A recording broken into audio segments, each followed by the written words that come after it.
Hey Libra, here we are again. I don't know what happened, right? I do know where I was in the video, but it just stopped. So here's part two, right? There should never be degradation, right? There should never be dishonest.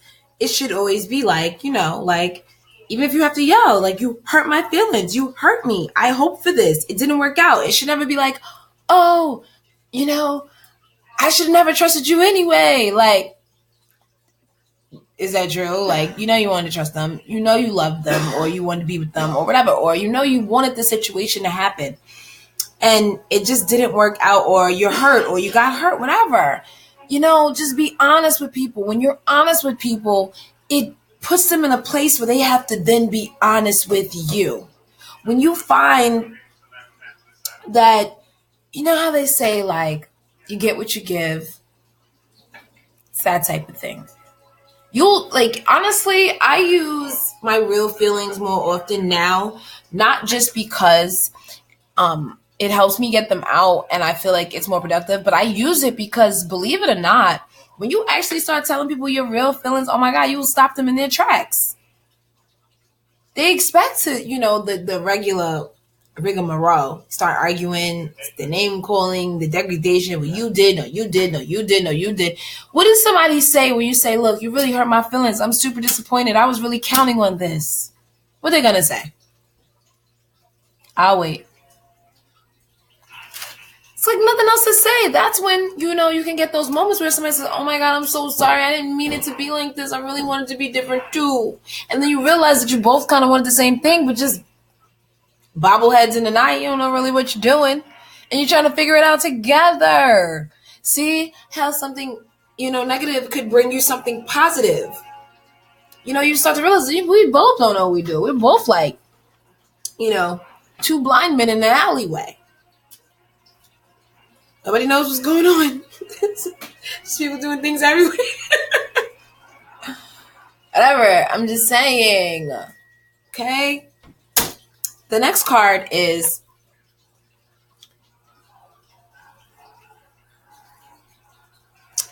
the next card is forgiving and learning. Okay?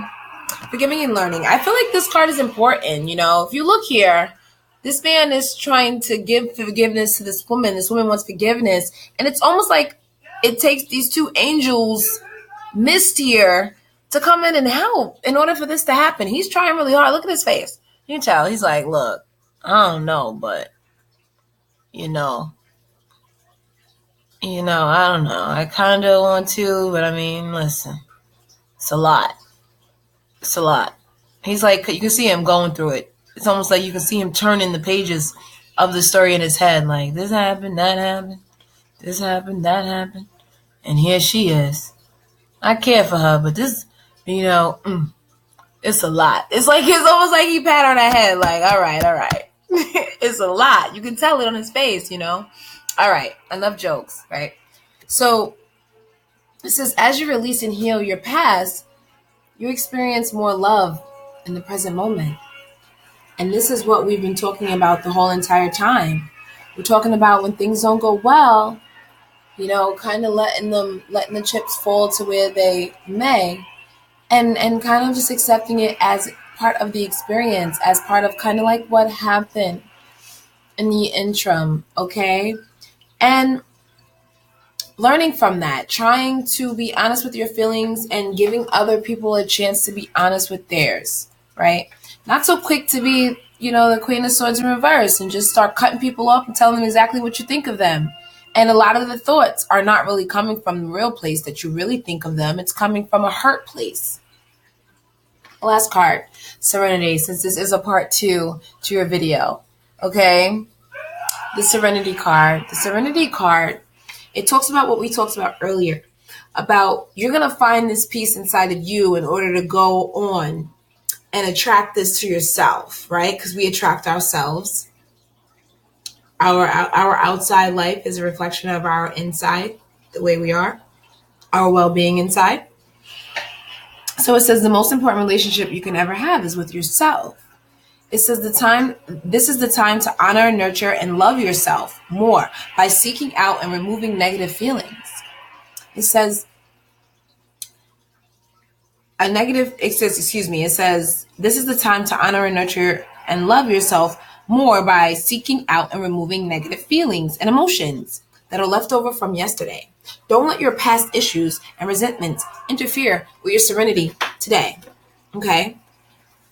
Because this is like a redo, because the last end of the video got cut off, I kind of feel like I'm cheating because I've said all this stuff already. It's weird. I like it when it comes straight from spirit. I don't like it when it sits with me and then I have to like regurgitate it. It feels a little bit weird, but I'm going to do it because it's important, because there were some pertinent things and some potent things said. Okay. Now let's go back to this guy. Okay. Look at his face. Does he look like he's thinking about right now? Or does he look like he's dwelling? He has this is what we call the 1,000-yard stare, where he looks like he's looking off into the distance of many moons ago. It just sounds like that's what he would be looking at. And when you look at his face, he's looking at many moons ago. The past. She's talking to you right now. There's divine timing and divine intervention going on in everything. Like, see, that's another thing. If you look at these two cards, there's divine intervention here, angels. There's divine intervention here. These two cards came out for your reading. They didn't come out for the other people's reading together. They came out for your reading. So it's saying like, the time, the cards, all of it's in your favor. You're at a prime time.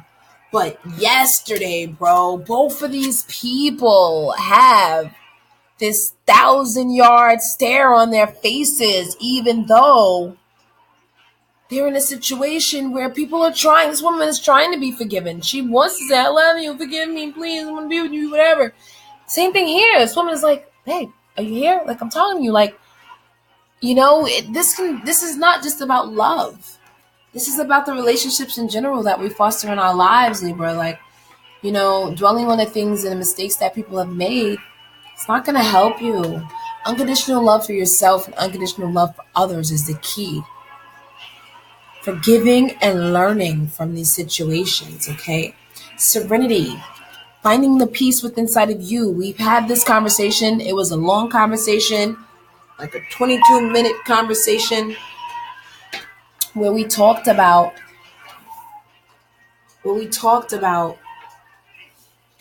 you attracting yourself.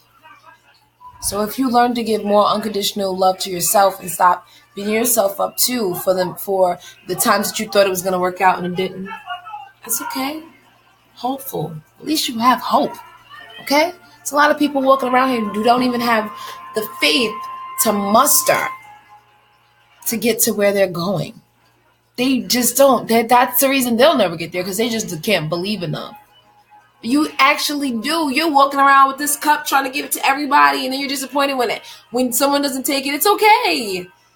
Eventually, you're going to find the right one. But first, it starts with love for self. Love yourself, so you'll be a little bit more selective and a little bit more of this and a little bit more of that. And then you call things out in the world and attract them to yourself. Spirits starts to send, or the universe or God, whoever you believe in, begins to send these things to you. Probability maybe is at work. Some people may believe in probability. Some people may believe in the law of attraction. Some people may believe in the 6 degrees of separation. Who knows? Whatever it may be, it's going to start with you creating your own reality. And the first thing you need to create is that love, that self-love, and that understanding and respect for self. And that's going to draw people in who also feel the same about you, and people you can feel the same about. Right? Considering that this is an add-on, I'm not going to drag it too much longer. All right. That's the end of your reading, Libra. Just like the last video that I ended, I honestly have the same thing to say. It's kind of weird. It's kind of like, I could go on about this for a while. There's a lot here. It's deep. I'll just put that out there. I can tell that for some of you, this lifestyle that you've been living and this pain that you've been suffering through, it's deep. It's more than a cycle. It's become like part of the life story. But I advise you to do what I'm about to do right here. I'm about to leave this exactly where I found this energy. I'm going to leave it right here. And I'm going to just know that it's going to be okay. The fact that if any of this resonates with you, okay, the fact that I'm speaking on it is your way of knowing that God, spirit, universe, they know, they see you, they know what you're going through. You're not alone. And you can have exactly what you want just by the simple fact that you can imagine it. If you couldn't have it, you wouldn't be able to think about it. Namaste, Libra. Have a great rest of your day.